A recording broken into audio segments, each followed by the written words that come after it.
السلام علیکم ورحمۃ اللہ وبرکاتہ۔ دوستو، آج ہم اس ویڈیو میں حضور نبی کریم صلی اللہ تعالیٰ علیہ وسلم کی پیدائش سے لے کر مکہ المکرمہ سے مدینہ المنورہ کی ہجرت تک کے واقعات، آپ کا نسب شریف، آپ کے دادا پردادا، آپ کے 5ویں، 6 اور 8ویں داداؤں کے نام، آپ کے چچاؤں کے نام، آپ کی پھوپھیوں اور آپ کے نانا کے نام مستند کتب کے حوالے سے بیان کریں گے۔ آپ سے گزارش ہے کہ آپ ویڈیو کو آخر تک ضرور دیکھیں۔ ویڈیو پسند آئے تو لائک بھی ضرور کریں، اور اگر چینل پر نئے ہیں تو چینل کو سبسکرائب بھی کر لیں اور بیل آئیکن کو ضرور پریس کر لیں تاکہ ہماری آنے والی ہر ویڈیو کا نوٹیفیکیشن سب سے پہلے آپ کو ملتا رہے۔ تو چلیے شروع کرتے ہیں۔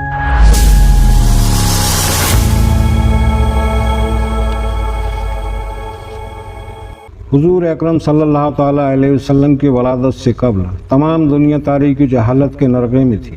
انبیاء کرام علیہ السلام کی تعلیمات تقریباً ختم ہو چکی تھیں۔ لوگوں نے اس میں اس قدر رد و بدل کر دیا تھا کہ حقیقت کی تلاش ناممکن ہو چکی تھی، غرض کہ پوری دنیا آداب و انسانیت سے یکسر محروم ہو چکی تھی اور کوئی کلمہ حق سننے تک کو تیار نہ تھا۔ عرب کا حال ان تمام ممالک سے گیا گزرا تھا۔ مذہبی اعتبار سے حجاج کے لوگ اپنے رشتے کو ابراہیم علیہ السلام سے ملانے پر فخر محسوس کرتے تھے، اور بعض رسوم ملت ابراہیمی کی ان کے یہاں رائج بھی تھیں، اگرچہ ان کی شکل مشق ہو چکی تھی۔ مثلاً بعض لوگ ننگے ہو کر حج کرتے اور اس کی تعبیر یہ کرتے کہ جن کپڑوں میں ہم گناہ کرتے ہیں ان میں ہم اللہ کے گھر کا طواف کیسے کر سکتے ہیں۔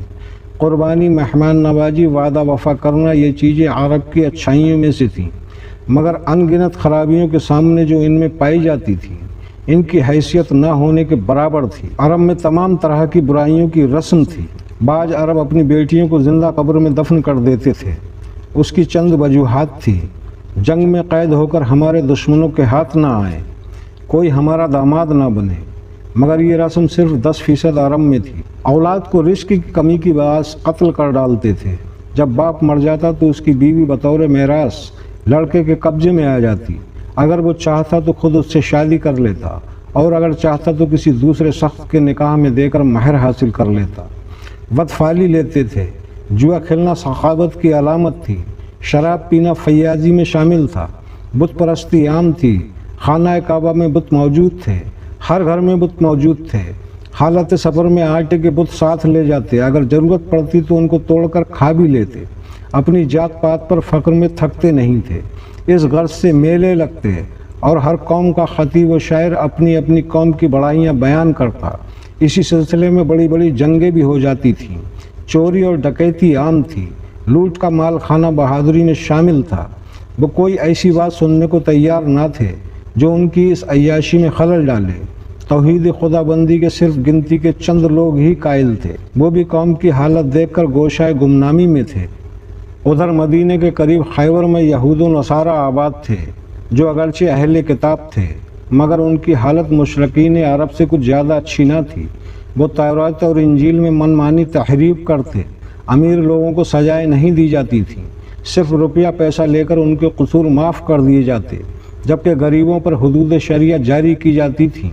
پادریوں اور لاٹ پادریوں کی خدائی جاری تھی، غرض کہ پوری دنیا آداب و انسانیت سے یکسر محروم ہو چکی تھی اور کوئی کلمہ حق سننے کو تیار نہ تھا۔ ایسے میں اللہ تعالیٰ نے اپنے آخری رسول حضرت محمد مصطفیٰ صلی اللہ تعالیٰ علیہ وسلم کو گمراہیوں کے مرکز میں مبعوث فرمایا اور آپ کو وہ پیغام حق دیا جو تمام ملکوں اور تمام قوموں کے لیے یکساں طور پر قابل عمل ہے۔ حضور پاک صلی اللہ تعالیٰ علیہ وسلم کا نسب شریف: حضرت محمد مصطفیٰ صلی اللہ تعالیٰ علیہ وسلم بن عبداللہ بن عبد المطلب بن ہاشم بن عبد مناف بن کسی بن کلاب بن مرہ بن قاب بن لوئی بن فہر بن مالک بن نضر۔ آپ کا خاندان عرب کا معجز اور مشہور خاندان ہے۔ آپ کے نسب میں فہر یا نضر کا خطاب قریش تھا۔ ان کی اولاد میں جو لوگ ہوئے وہ قریشی کہلائے اور اوپر کے لوگ کنان کہلائے۔ آپ کے 5ویں دادا کسی کعبے کے متولی تھے۔ آپ نے عرب لوگوں کو وادیوں اور پہاڑیوں سے نکال کر شہر مکہ میں آباد کیا۔ آپ نے دارالسند و اسمبلی ہال قائم کیا جس میں اہم قومی فیصلے ہوتے تھے۔ اس کے بعد خانہ کعبہ کی مختلف خدمات آپ کی اولاد میں رہیں۔ آپ کے دادا عبد المطلب بڑے فیاض تھے، انسانوں کے علاوہ جانوروں کو بھی کھلایا کرتے تھے۔ آپ نے زمزم کا کنواں عصر نو کھودا۔ آپ ہر سال رمضان میں کوہ حرا جاتے اور خدا کی عبادت میں مصروف ہوتے۔ آپ موحد تھے، شراب اور جنا کو حرام جانتے تھے، ننگے ہو کر طواف کرنے کو روکتے، لڑکیوں کو قتل کرنے کو منع کرتے، چور کا ہاتھ کاٹتے۔ آپ کے 10 صاحبزادے تھے۔ جناب عبداللہ جو طبعاً نہایت شریف اور صورت نہایت حسین تھے، عبد المطلب نے ان کا نکاح بنو زہرہ کے سردار وہب بن عبد مناف کی بیٹی آمنہ سے کر دیا۔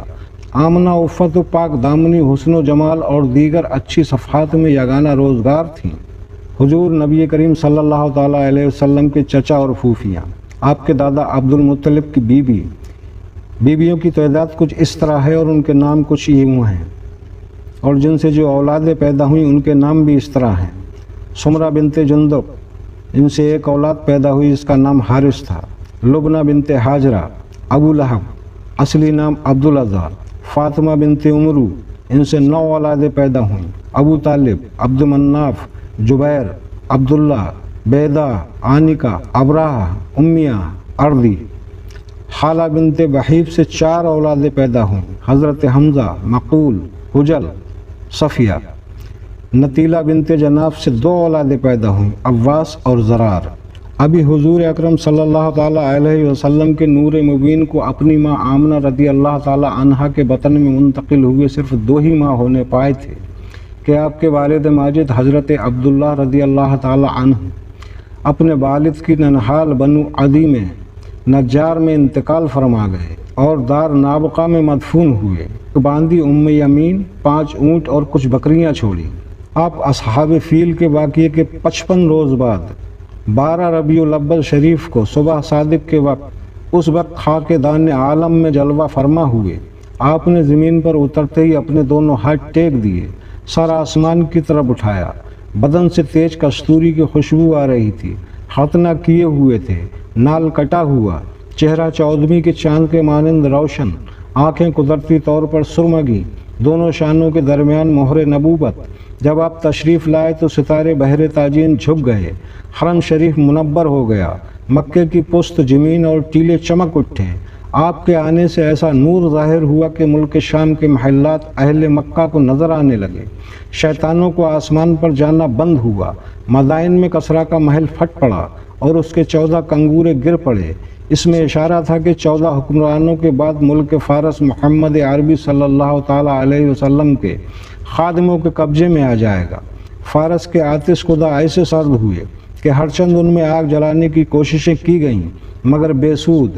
ہمدان و قم کے درمیان بحیرہ سادہ جو 6 میل لمبا اور اتنا ہی چوڑا تھا خشک ہو گیا، اس کے کنارے بت پرستی ہوتی تھی۔ شام و کوفہ کے درمیان وادی سمادہ میں ندی جو خشک تھی لبالب بہہ نکلی۔ غرض کے پورے عالم میں ایک حیرت انگیز انقلاب کی علامات ظہور پذیر ہونے لگیں۔ پہلے کچھ دن آپ نے اپنی والدہ کا دودھ پیا، پھر ابو لہب کی آزاد کردہ باندی صوبیہ نے آپ کو دودھ پلایا، پھر یہ دولت حلیمہ سعدیہ کے حصے میں آئی۔ یہاں آپ کی برکتیں ظاہر ہوئیں۔ جب حضور اکرم صلی اللہ تعالیٰ علیہ وسلم کی عمر شریف 6 سال ہوئی تو آپ کی والدہ ماجدہ آپ کو آپ کے دادا کے ننہال بنو عدی لے گئیں۔ جب واپس آئیں تو راستے میں مقام عوا میں انتقال فرما گئیں۔ ام یمین جو آپ کی لونڈی آپ کے ساتھ تھیں، آپ کو لے کر مکہ آئیں اور آپ کے دادا عبد المطلب کے سپرد کر دیا۔ جب آپ کی عمر 8 سال ہوئی تو آپ کے دادا عبد المطلب کا بھی انتقال ہو گیا۔ آپ کی کفالت کی ذمہ داری آپ کے چچا ابو طالب نے قبول کی اور حق کفالت ادا کیا۔ آپ کو ہر معاملے میں اپنی اولاد پر مقدم رکھا۔ جب آپ کی عمر 12 سال ہوئی تو آپ اپنے چچا ابو طالب کے ہمراہ تجارتی قافلے میں شام کی طرف روانہ ہوئے۔